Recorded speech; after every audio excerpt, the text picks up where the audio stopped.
All right, and the court will take judicial notice of the prior testimony, of course, with the defense's objections as well Yes, from the Your Honor. prior testimony. And all the exhibits as well. Yes. Right, then the state would also offer State's Exhibit A into evidence pending any objection from defense counsel pursuant to Rule 902.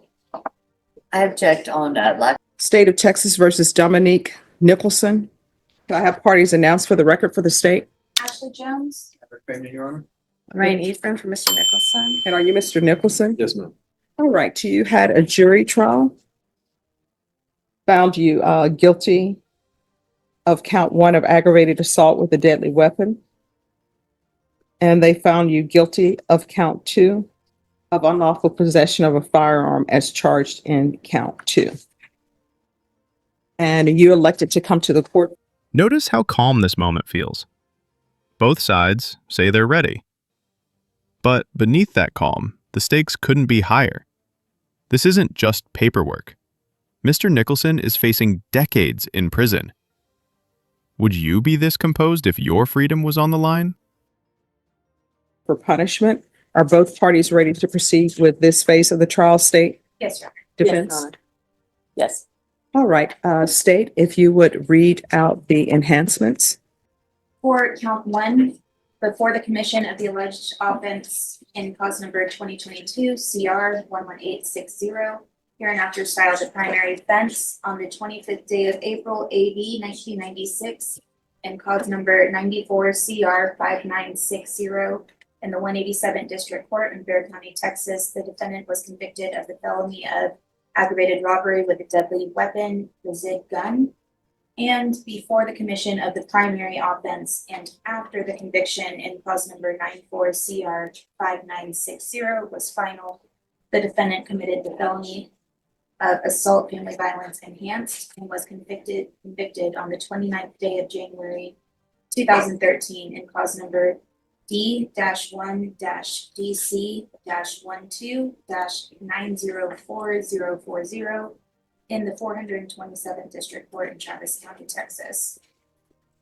For count 2, the state is alleging that the defendant is a repeat offender, and so before the commission of the offense alleged in cause number 2022 CR 11860, hereinafter styled the primary offense on the 25th day of April AD 1996 in cause number 94 CR 5960 in the 187th District Court in Bexar County, Texas. The defendant was convicted of the felony of aggravated robbery, deadly weapon, the ZIG gun.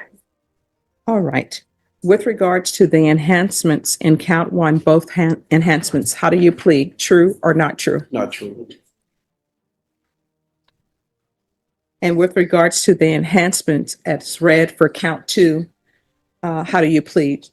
Not true. All right. Are there any opening statements from either side? No, with the state will waive opening. Waive opening. All right, state, you may call your first witness. Preliminarily, the state, Your Honor, the state would like to offer and admit all testimony and evidence that was heard in the guilt innocence phase of trial. I believe the judge can take judicial notice of this. All right, and the court will take judicial notice of the prior testimony, of course, with the defense's objections as well Yes, from the Your Honor. prior testimony. And all the exhibits as well. Yes. Right, then the state would also offer State's Exhibit A into evidence pending any objection from defense counsel pursuant to Rule 902. I object on lack of proper foundation and link to defendant and hearsay. All right, the objections as it relates to hearsay, those will be overruled. It appears to the court that State's Exhibit A is a self-authenticating document. However, with regards to whether or not this is connected to this defendant, then that objection will be sustained. And Your Honor, if the state could respond, the state would respond that that goes to weight, not necessarily admissibility. It is a self-authenticating document. No, I'm overruling her objection as far as that this document is not what it purports to be. It is self-authenticating. But what the part of her objection that I'm sustaining is that State's Exhibit A has not been tied to this defendant. Well, yes, Your Honor, I understand that. Here's the science stepping in. Fingerprint evidence can make or break a case.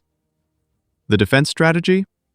Attack the link, because if the prints can't be tied to Nicholson, then the entire chain of proof weakens.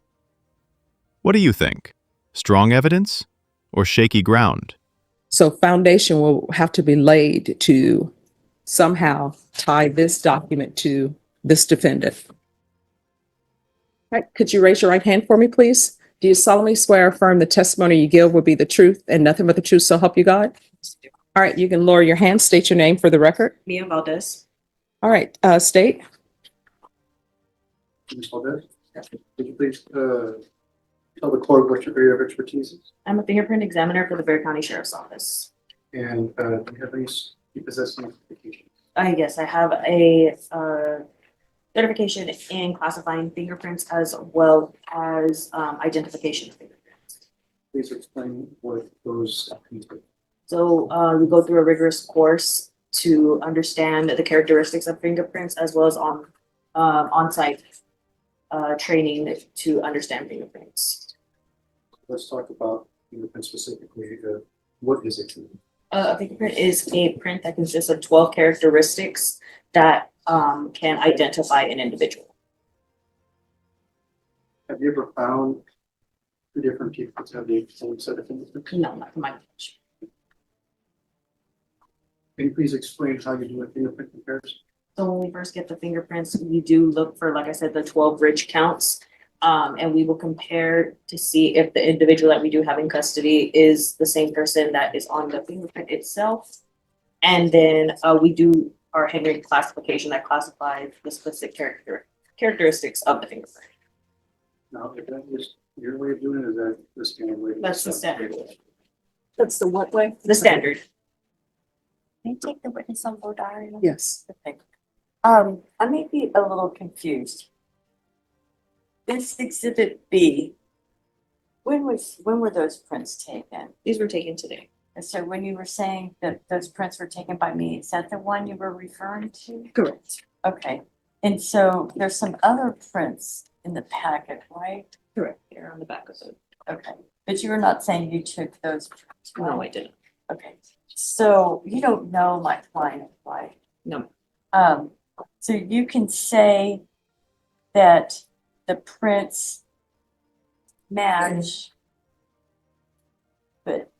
and you can say that you took the prints of my client today, correct? Correct. But you weren't present when the prints were taken, the original, correct? No, ma'am. And so you can't say, you didn't witness that, or who the person was who gave the prints. Correct. I would object to relevance and lack of affirmative link to my client. All right, and so is the testimony, I'm sorry.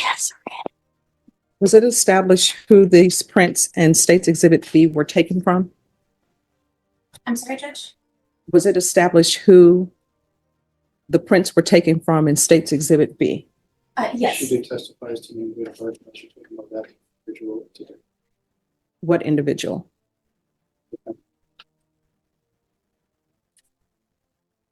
Do you want to, yes, Ms. Valdez, you testified that you took the fingerprint stakes of the V today, correct? Correct. Do you see the person in the photo that you took those fingerprints from? Yes, sir. Could you please point to that person and identify him by an article of photo?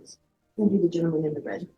You represent the record reflect that this is identified the person that you took the fingerprints from in State's Exhibit B. all right. Defense, any objection with regards to State's Exhibit A and B? I re-urge the same objections, Your Honor. She has no knowledge of the person who gave the original prints. All right, those objections will be overruled. State's Exhibit A and B are admitted over defense counsel's objection. State, any other witnesses? No, Your Honor, the state will rest. Defense, any witnesses? No, Your Honor. Defense, do you rest? Yes. State, do you close? Yes, Your Honor. Defense, do you close? Yes. All right. As previously stated, the court is finding the enhancements true. And the court is finding the enhancements true that were read into the record for count 1, and also the enhancements true that were read into the record for count 2. The court will hear argument with regards to sentencing. Mr. Nicholson are not eligible for probation from the court. All right. Yes, Your Honor. The state would like the court to consider state's exhibits 39 and 40, which was entered in the guilt phase of trial. That's going to be the judgment from Austin for the conviction of assault enhanced, and additionally the fingerprint part that was linked to that judgment in the guilt phase of trial. This is the gut punch moment. The state lays out Nicholson's violent past like a roadmap of crime. Prosecutors do this to paint a bigger picture, not just what he did this time, but why he's too dangerous to walk free. Powerful or prejudicial? That's the question. Your Honor, this defendant does have a very lengthy and violent criminal history. In 1996, he was sentenced to 20 years for aggravated robbery. That's going to be cause number ending in 60 that we entered in today. He was additionally sentenced for burglary of a habitation on that same day. That's going to be cause number ending in 59 that was entered into evidence today as part of State's Exhibit B. State's Exhibit A.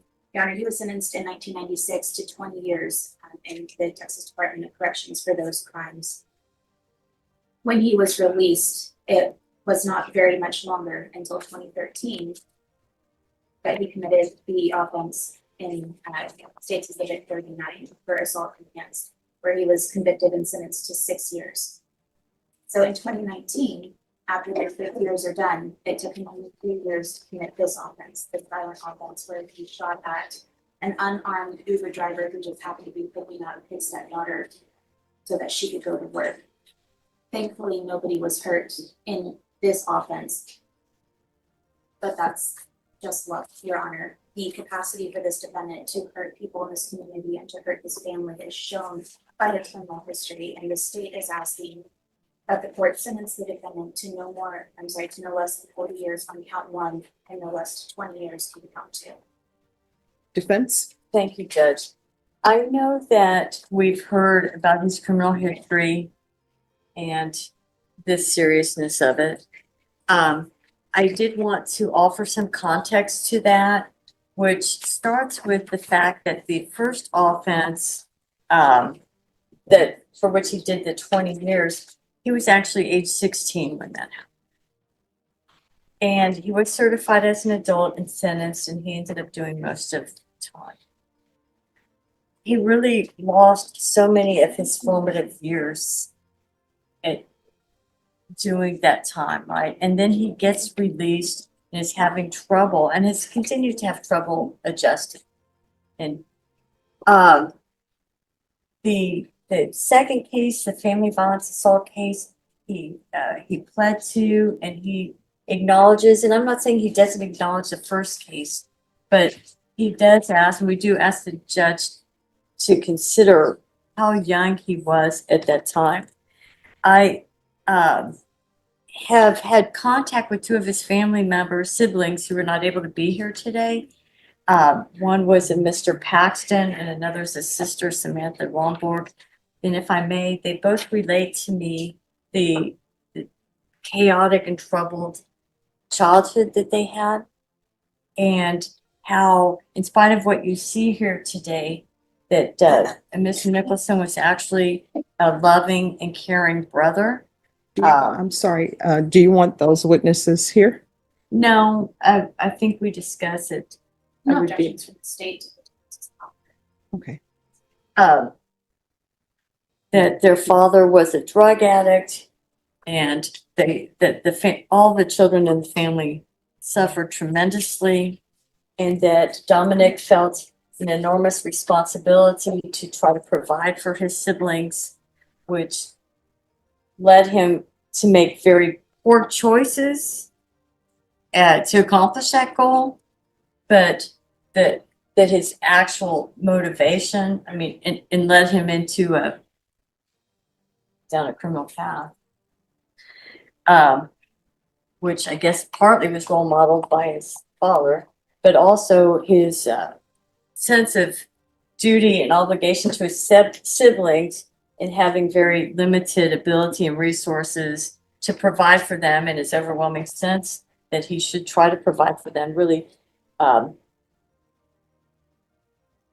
hindered his thinking and obviously has made. And here comes the human side. Defense is reminding the court that behind the criminal record is a boy, 16 years old when he was first thrown into an adult prison. Can a rough childhood explain a lifetime of crime?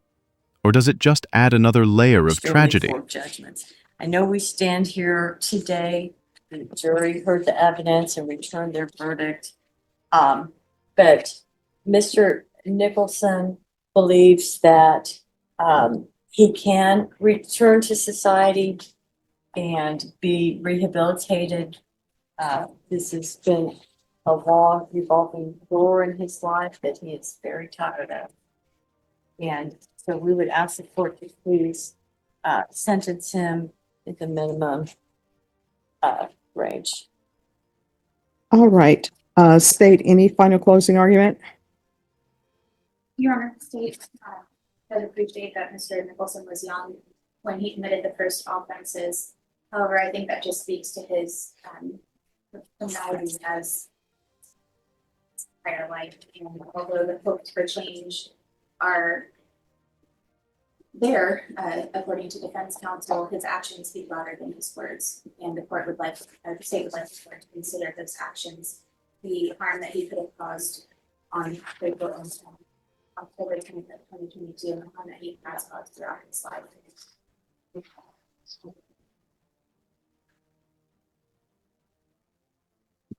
All right. Is there anything you would like to say? Yes, ma'am. Here's the thing. If you want to say something, I'll take you under oath and the state will be allowed to question you. I mean, if you want to discuss it more with your attorney. My life to be over like this, not being able to say it, but I won't say No, it. I mean, we can go off the record. Here's the thing. Once you decide to testify, and I think your defense counsel will tell you there are certain appellate issues that may or may not be waived. So it's completely up to you. If you want me to hear what you have to say, I will hear it. What I can tell you with regards to my clients, sometimes they will want to speak and I would tell them, your family has already told your story. Are you going to say something different than what your family has said? So the state was very generous in allowing your counsel to make a proffer to the court about your childhood. I understand. So, but if you would like to say something, it's only fair because I want to be fair to both sides. You don't get to just say something and then that's it. What will end up happening is I will swear you in, you'll be under oath. And if you just want to speak generally to me, you can speak generally. I'm not going to sustain any objections for narrative because sometimes people just want to tell me what their thoughts are and I will listen to them. But that being said, whatever your thoughts are that you want to make sure that I know about, then the state will be allowed to cross-examine. So if that's what you want to do, then we can do that. I've seen it. I hope. Thank you. All right. I guess I would say, I know he feels like he's really in the fight for his life here. And, No, we're not on the record yet. No, okay. we're still off the record. Yeah. All right. So y'all ready to proceed? Mhm. All right. We're back on the record. All right. Nicholson, this is what I want you to know. No matter what offenses people are alleged to have been committed in this court, it could be offenses that people think are the worst of the worst. I still see everybody as a human being. And when I look at them, many a times I see them when they first start school, like first grade. And I always wonder what made this one child turn left instead of going right. Some people have horrible childhoods and they turn out great. They have a horrible childhood and their thing is, I'm not going to be this way. I'm going to be on a straight and narrow because I need to do this and that. Some people can't overcome it. You know, life just beats them down. And sometimes when you watch movies, when we were growing up, we would watch movies and you see these two children and you thinking everything's going to turn out great for them. And there's one pivotal traumatic thing that happens in their life. The judge steps out of the legal language and speaks from the heart. This isn't just sentencing. It's a moment of human reckoning. She's weighing justice, mercy, and the cycle of crime. This kind of speech is rare and unforgettable. Life, and it gets them off track, and they're never able to get it back in. For example, with you, you went to prison, right? People will go to prison, and when they get out of prison, they say they're going to do great things. They're not going to get in trouble anymore. They're going to walk the fine line, right? You get out, you say, I'm rehabilitated, and you say, I'm going to get a job. And then when you try to get a job, people look at your history and they say they're not going to give you a job. And so that's one way where society beats you down. And then you keep trying and you keep trying. And then maybe there's a friend who comes along or somebody who comes along and said, hey, here's some easy money. And maybe you have siblings that you're trying to take care of, try to make sure they don't have to go through what you went through.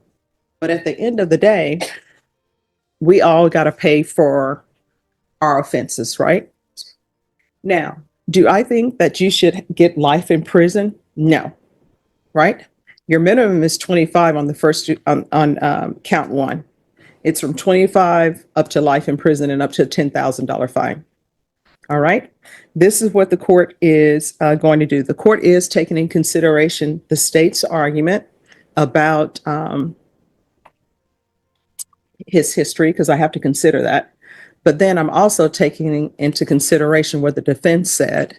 And I think everybody would agree for someone to be 16 and to end up being sentenced to 20 years in prison. And I'm assuming he did the 16 when he was at juvenile, but once he became an adult, they sent him to prison with adults. So for a child to end up in prison with adults who have all of their issues, I'm sure they looked at him a certain kind of way. But even though that happens, we can't be in a situation where life has beat us down, so therefore we're going to beat other people down, because then it just becomes a circle.